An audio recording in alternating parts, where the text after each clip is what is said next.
left off last time talking about protein synthesis, and we talked about the first part of protein synthesis, which is called transcription. So we know that transcription occurs within the cell's nucleus. Uh, Transcription involves the process of going from a DNA strand, a DNA template strand, to a mRNA strand. And so you're essentially transcribing something. You're just going from a DNA language to an RNA language.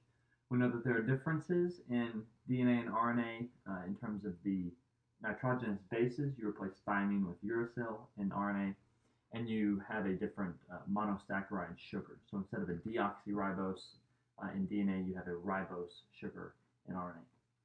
And so all of that occurred within the nucleus. We talked about the different stages: initiation, elongation, and termination. And then we left the nucleus and we entered into the cytoplasm. And so it's here that we'll pick up with the next part of protein synthesis, which we'll call translation. And so just as if you were if you were a translator and you were translating from one language to another language, that's exactly what we're doing in translation regarding protein synthesis. We're going from the language of nucleotides, so the language of RNA in this instance, to the language of proteins, and we'll use amino acids to assemble those proteins in those polypeptide chains. So we have entered into the cytoplasm, and we'll begin this process of translation. We'll use the mRNA strand that we made in the previous step, and what was that previous step called? That was transcription. And then here we'll begin to assemble our polypeptide chain. Now, we have a very specific organelle that we're going to use in order to help make this long polypeptide chain. Okay, so what is that organelle called? And think about where it's located. We talked about it in previous lectures. We know this organelle as being the ribosome. Okay, now what RNA molecule are we going to use besides the mRNA? We already know we're using an mRNA strand, so we know we're using the ribosome. What RNA molecule are we using? Well, hopefully you remember the three types of RNA. We have mRNA that we've talked about here. There's tRNA and there's rRNA. We're going to use the tRNA molecule here to bind amino acids, and then we'll use those tRNA molecules to bring the amino acids to the ribosome, and then we'll begin to form peptide bonds in between adjacent amino acids to create this growing elongated amino acid chain called a polypeptide chain. You then take that polypeptide chain and fold it into various three-dimensional shapes to get a fully functional protein, and we'll talk about that here in a little bit. Now, what is this organelle made of? So we know it's the ribosome. What is it made of? So hopefully you remember that a ribosome is made up of rRNA, okay, so strands of rRNA. So in this slide here, we've talked about all three types of RNA. We talked about mRNA. Right here, it's going to be used as our template to make our proteins. We talked about tRNA that will bind amino acids, and here we talked about the ribosome that is made up of rRNA, or ribosomal RNA. Remember that the tRNA stands for transfer RNA, and then the mRNA stands for messenger. So we will have a very similar process as to what we saw with transcription. So we will have initiation, elongation, and termination. So with initiation, we have this mRNA molecule, and it will bind to our ribosome. Now, in a slide or two, I'll show you a picture of a ribosome, and there are specific spots on the ribosome called the A site, the P site, and the E site. Okay, and so you'll learn what's happening at each of these sites and the way that the ribosome moves in order to shift one tRNA molecule to another site. Okay, so but initially we're starting off with our ribosome binding our mRNA strand. Once it is bound to that ribosome, the mRNA strand is, we'll begin to bring amino acids via tRNA molecules to the ribosome. Once these amino acids arrive, they will begin to be bonded together via peptide bonds into a polypeptide chain. So the reason it's called a polypeptide chain is because we are forming mini or polypeptide bonds between adjacent amino acids, and this will continue to grow. This polypeptide chain will continue to be elongated, hence the name elongation here, at the side of the ribosome until we reach our termination phase, where we read a stop codon on the mRNA strand, and that signals for the whole process to stop. So remember that a codon is a sequence or a series of 3 bases, either A, U, C, or G, and each one of those will code for a specific amino acid except for our stop codons, and there are 3 different ones, UAA, UGA, and UAG. Now, like I said, all of these will code for a very specific amino acid. And remember that the codon is on the mRNA strand. Where is the anticodon found? Think about where you find the anticodon. Codon is on the mRNA strand. Anticodon, you'll find that on the tRNA molecule. Okay, and I will show you in just a little bit how you go from a codon to a specific amino acid. There's something called the genetic code or a codon chart, and you'll learn how to read that to be able to use a very specific codon sequence to find a specific amino acid. So here you see our codons, our anticodons, and our tRNA molecule. So here you see a mRNA. You can see the same thing right here with your various nitrogenous bases. So you have A, U, C, and G. And remember, the codon is a series of 3. You then see the anticodon on the tRNA molecule. And note that you're just pairing up the anticodons with the codon. So where you have a G on a codon, you have a C on an anticodon. If you have an A codon, U anticodon, and then again G codon, C anticodon. Okay, and so you should be familiar with how to pair these up via a codon, a mRNA strand with codon, and then anticodons present on the tRNA molecule. And you can also see up here on this 3' end of the tRNA molecule, this is where we're going to bind our amino acid. Now, the key to finding the amino acid is you look right here at the codon. So GAG, whenever we look at our genetic code, GAG will code for a specific amino acid. You do not have to memorize the genetic code, and when I show it to you, you'll be glad that you don't have to memorize it. There's quite a few, but do know how to use a mRNA strand with its codons to find a very particular amino acid. Okay, you can see the same thing over here where you have a GC, CG, CG, and again, the amino acid would be found right here on this 3' end of the tRNA molecule. So, as we bring our mRNA to our ribosome, this is basically what we have going on. So I said you have 3 sites. You have an A site, a P site, and an E site. These A, P, and E sites will hold a different tRNA molecule at different points. And so this ribosome, think about it going from left to right on this screen. So what starts in the A site will then move to the P site, and then from the P site to the E site, and then from the E it will be dislodged. So A is standing for the amino acid or the amino acyl spot of the ribosome, meaning that when the tRNA molecule comes, it is bound to a particular amino acid. The P site stands for peptidal or peptide spot, meaning that at this point, this is where you start to bind amino acids together via peptide bonds, and that's what you can see right here between these 2 amino acids. And then E site stands for exit. Once it gets here and the next one moves, it dislodges that one, it exits, and then it will go and again bind another amino acid. But it will bind the same amino acid as before. So if this methionine was here on UAC, with this AUG codon, it will go and it will bind that same exact amino acid. And AUG is the start codon, and it will always code for methionine here. Okay. And so again, to recap, we'll come into the A site first. The ribosome will translocate and move toward the 3' end and move this. If you imagine this tRNA being in the A site, it will move it then to the P site. This one that's currently in the P site will move to the E, and then that would dislodge this one, and that whole process continues. And all the while, we are forming these peptide bonds between adjacent amino acids, and we continue to get this growing, long polypeptide chain until we reach our stop codons on the mRNA strand, and that will code for transcription to stop. we'll have our finished polypeptide chain. It can then fold into its functional form and be used wherever in the cell and in the body. One other thing I want to note and point out about the ribosome. You see that it comes in two subtypes. There's a large subunit or two subunits. Large subunit and small subunit. These subunits have names. You don't have to know the names, but sometimes they're called a 40S and a 30S subunit. Different types of cells. So eukaryotes, we have a certain type of ribosome. Bacteria have a different type of ribosome.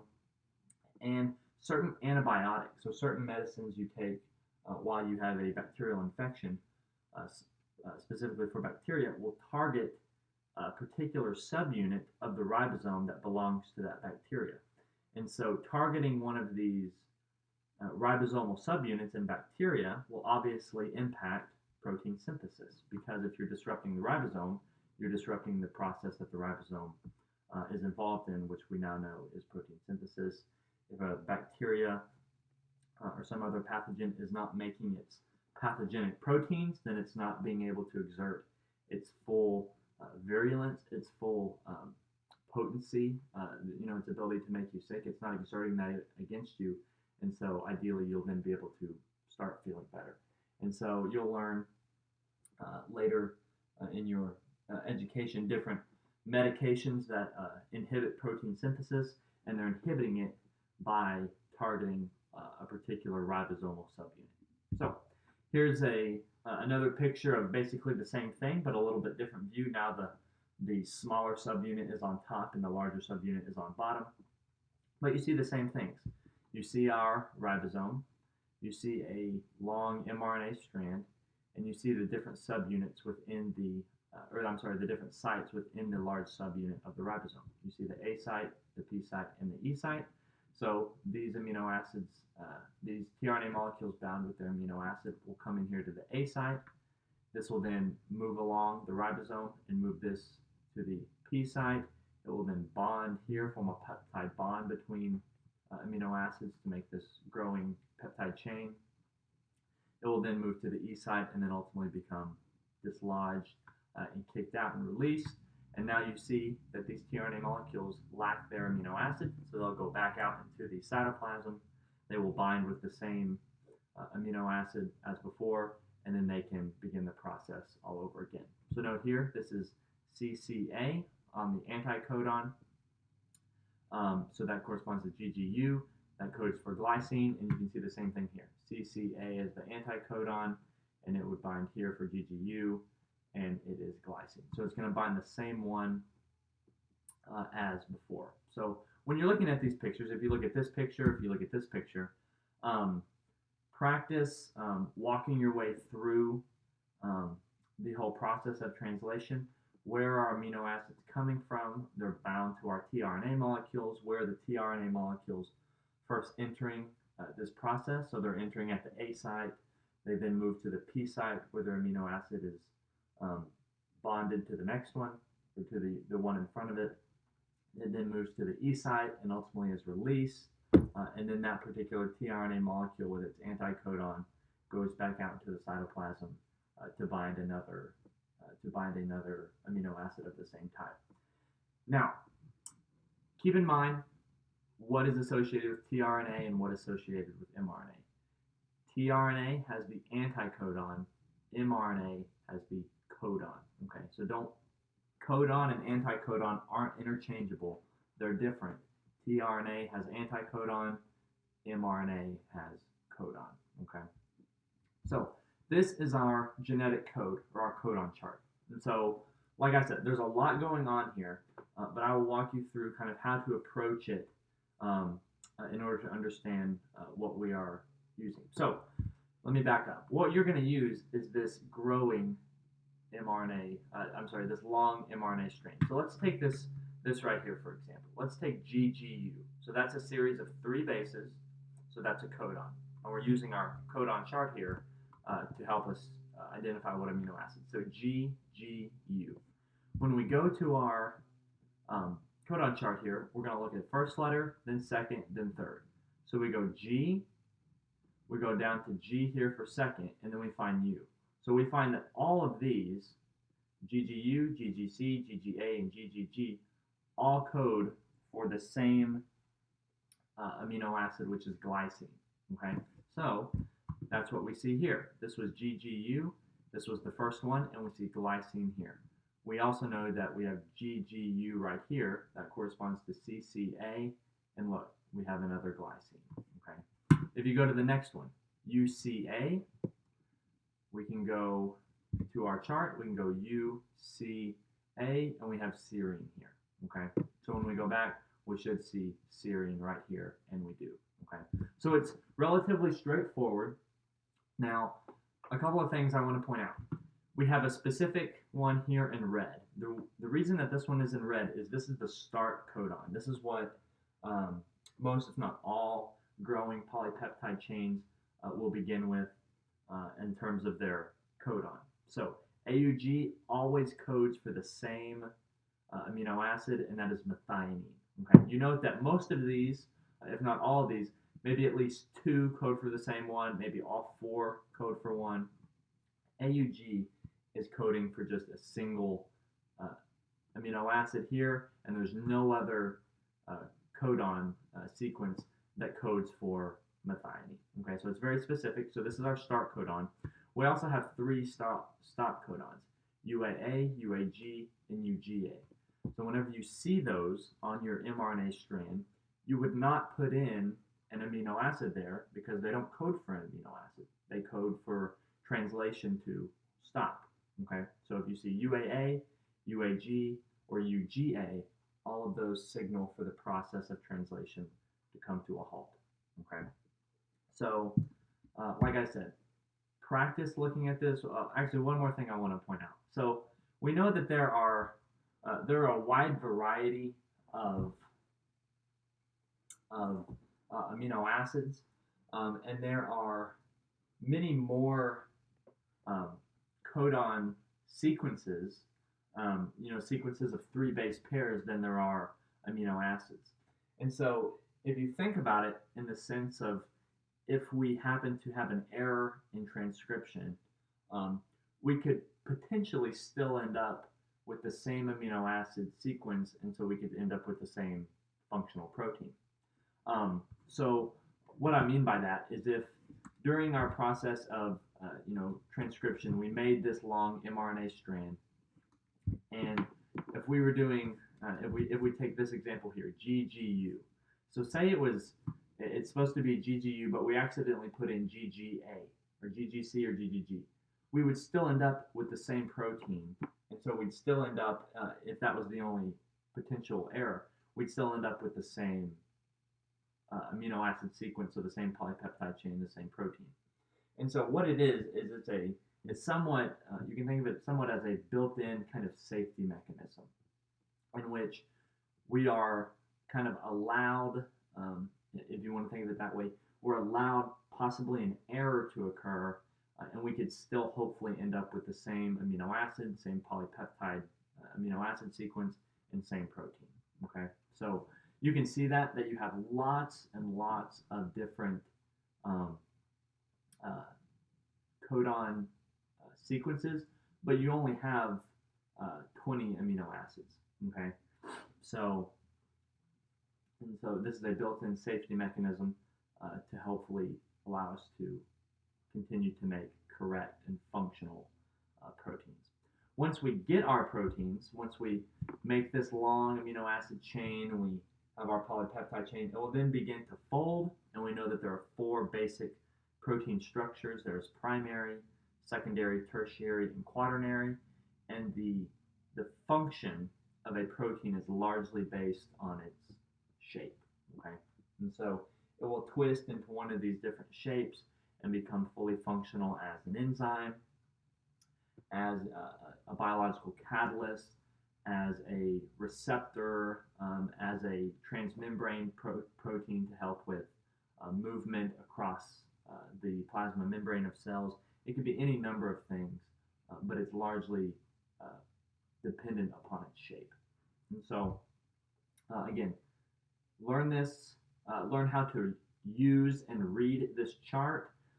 You do not have to memorize the chart, but understand how to use it and when it is used. So it's used during the translation stage of protein synthesis. And so that is where we'll end. So as a recap, we talked about transcription. We're going from DNA to RNA. We're just transcribing. We're still using nucleic acids as our language. We then go from transcription to translation. We go out into the cytoplasm. We go from our mRNA strand to a protein using amino acids, and we assemble those amino acids into a growing peptide chain, reading the codons and using our genetic code here to do so. So that's where we'll stop. If you have any questions at all, please let me know, and I'll be happy to answer them as best I can. So I will see you all in the next video.